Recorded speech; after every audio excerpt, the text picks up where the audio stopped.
بسم الله الرحمن الرحیم.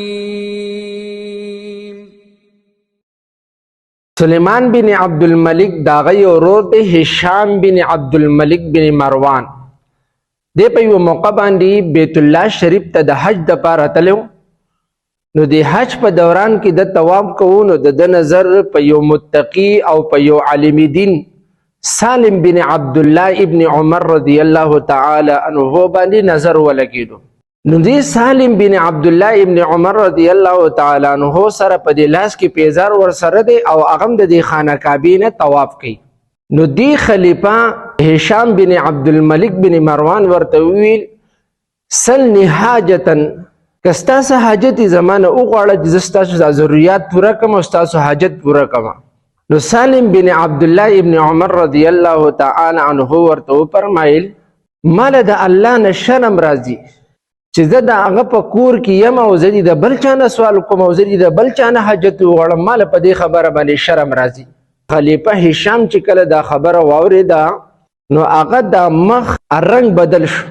بیا چې کله دا سالم بن عبد الله ابن عمر رضی الله تعالی عنہ د دې حرم شریف نه بهر ته ووتو نو دا خلیفہ هشام پسې شاته ور روان دی.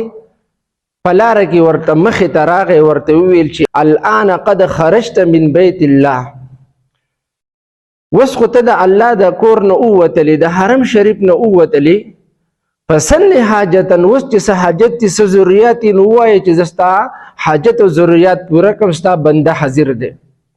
سالم بن عبد الله ابن عمر رضی الله تعالی عنہ ورته وفرمایل چې ستا د حاجت نه څه مراد دی؟ من حوائج الدنیا ام من حوائج الاخره؟ ستا د حاجتونو نه او ستا د ضرورت نه څه مراد دی؟ مطلب د دنیا حاجت مراد دی کنه د آخرت حاجت مراد دی؟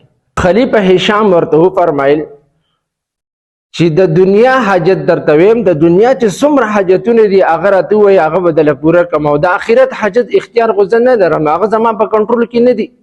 نو سالم بن عبد الله ابن عمر رضی الله تعالی عنہ ورته فرمایل چې ما دنیا د هغه ذات نه د غوښتي کوم دنیا چې الله پیدا کړی ده، د دنیا کوم ملکیت د الله په لاس کې ده او دنیا الله پیدا کړی ده، ما دا غل نه د غوښتي. اوس به زه د هغه انسان نه څنګه وغواړم چې د هغه په اختیار کې دا دنیا نه ده.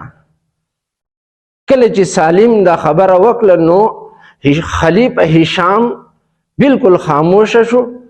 سالم بن عبد الله خپل کور ته لاړ او د دې خبرې نه متواضح شو چې حاجتونه غواړي نو دا به د الله نه غواړي، د بنده نه به حاجتونه نه غواړي.